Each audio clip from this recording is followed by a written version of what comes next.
Vive actualmente en Suecia porque en su país de origen está amenazado de muerte y es una de las voces internacionales más críticas contra la explotación laboral infantil.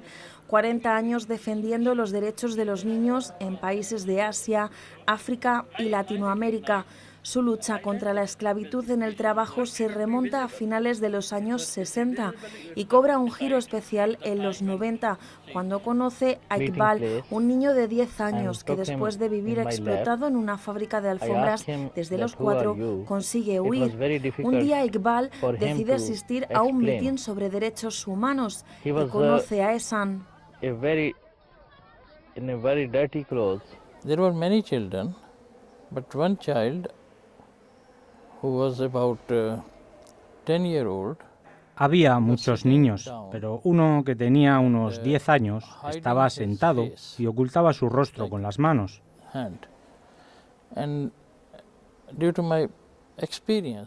Por mi experiencia vi que este chico quería decir algo, tenía algo en su corazón.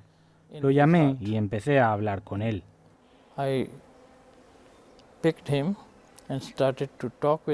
Al principio él estaba muy silencioso, muy asustado, y a medida que hablaba más tiempo con él, le prestaba atención y cariño. Él me dijo: mi nombre es Iqbal Masih.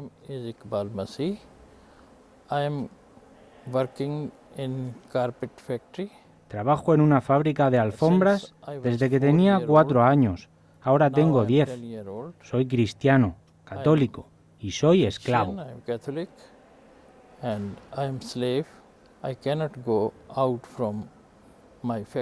No puedo salir de mi fábrica porque hay otros muchos niños trabajando en la fábrica más de 12 horas al día. Ellos empiezan a trabajar a las 4 de la mañana y terminan sobre las 10 de la noche.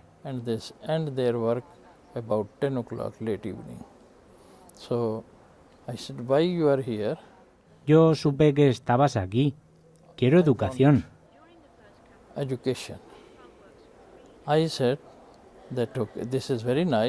Le dije: eso está muy bien, conoces tus derechos.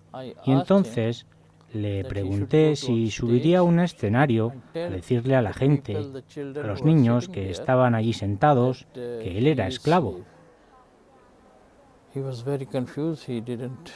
Él estaba muy confuso, no sabía qué hacer.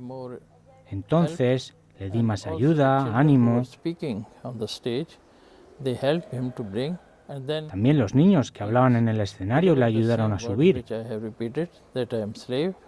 Y entonces él comenzó a contar su historia. Yo empecé a trabajar cuando tenía 4 años, yo fui golpeado, fui torturado, yo no soy libre. Fue el primer cambio contra la esclavitud, la primera voz de un niño esclavo contra la esclavitud y por la libertad de su vida. A partir de ese momento comienzan a trabajar para denunciar la situación de otros menores. Crean un colegio en su ciudad, pero es destruido por los dueños de las fábricas. Su madre le pide a Ehsan que le proporcione a él una educación y le proteja. Él estuvo viviendo en mi casa y con mi sobrino de la misma edad. Jugaban, fueron a la escuela, venían a mí, todo el tiempo disfrutaron. Y era en su propia habitación donde él se reunía con otros niños. Y así fue como poco a poco consiguió más confianza. Porque la base de la educación es aumentar la confianza de otras personas. Y el miedo, que está siempre presente en la conciencia del ser humano. Superar ese miedo a través del conocimiento, la información, a través de psicoterapia. Para Ehsan, la libertad en estos niños comenzaba a conquistarse en su propia conciencia, ya que incluso después de haber escapado, interiormente aún seguían sintiéndose esclavos. El modelo de Cristo les sirve de inspiración. Primero, Ellos son adiestrados para vivir así. Deben hablar sin mirar a los ojos. En segundo lugar, son forzados a estar en silencio. Y tercero, son persuadidos a creer que no deberían pensar que ellos son personas iguales, personas como todos. Así que empezamos la psicoterapia y aumentando su conocimiento, porque lo principal para la libertad es educar a la víctima. Las víctimas deberían mantenerse por sí mismos, o llevarles yo. Eso no es libertad.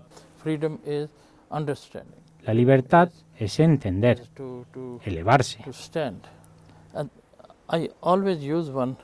Siempre uso una frase de Jesucristo. Era un revolucionario. Él decía que los niños deberían ser amados, poner en los niños toda la atención. Y además, está en la Biblia que debes seguir a los niños. Si ellos van a jugar, tienes que jugar. Si ellos duermen, tú duermes. Es un modo de proteger a los niños y que los niños crezcan. Muchas dificultades en una sociedad donde los cristianos allí nacidos eran considerados de una casta inferior. No podemos traer la paz sin la educación de las víctimas. No podemos traer paz educando personas que están sufriendo. Esta era y esta es mi visión. En Iqbal, Ehsan vio que este cambio se estaba haciendo realidad. Él era cristiano como la mayoría de niños esclavos que conoció.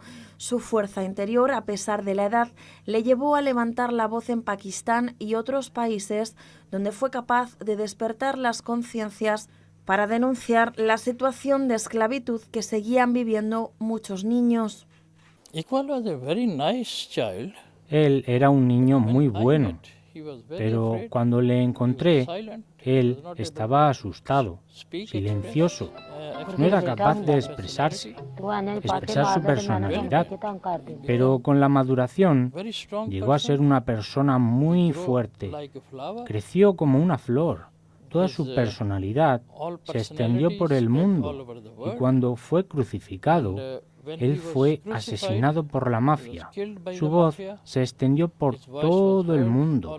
Hoy, nosotros aceptamos que Iqbal es un héroe de todos los niños víctimas, de todos los esclavos niños.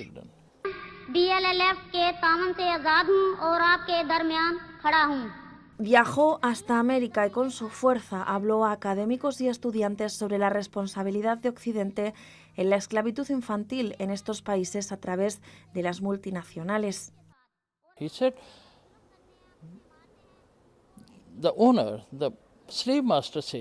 Él decía que el propietario, el maestro de los esclavos, les decía que vosotros, los americanos, los occidentales, compráis nuestras alfombras y así forzáis a producir más alfombras.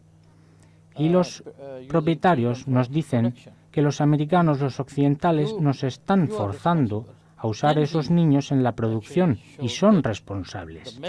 Es el mensaje que presentó con coraje en frente de gente real.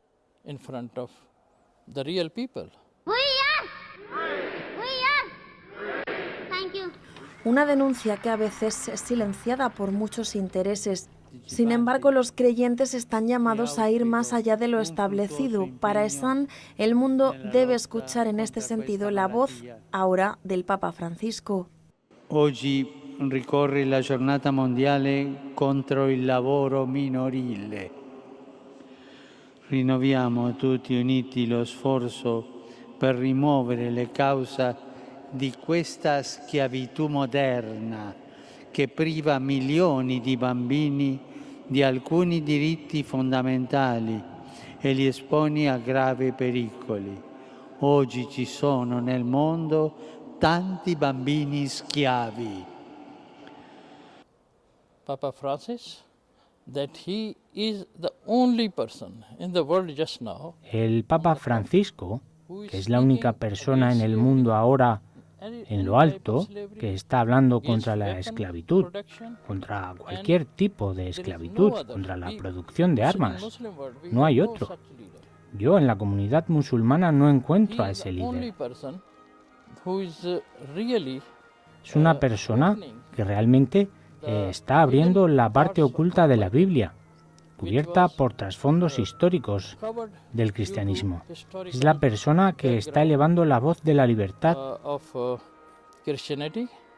la voz del conocimiento, la voz de la igualdad, e intenta traer la paz. Es la voz de la justicia y de una libertad que para Ehsan tiene un camino pedagógico que fue el que vivió Iqbal. Era una forma pedagógica de obtener la libertad, porque la libertad empieza desde tu subconsciente, removiendo y removiendo tu miedo inconsciente a través de psicoterapia. Liberas el cuerpo esclavo en silencio y conduces su miedo a la conciencia y lo expulsas. Así, el gran grito que repite cada persona, cada niño, cada esclavo, en todo momento por la mañana, por la tarde, en la reunión, porque ellos tienen un único pensamiento: nosotros somos libres. La primera vez en silencio, luego gritando y luego juntos: nosotros somos libres. Nosotros somos libres. We are free. We are free. We are free.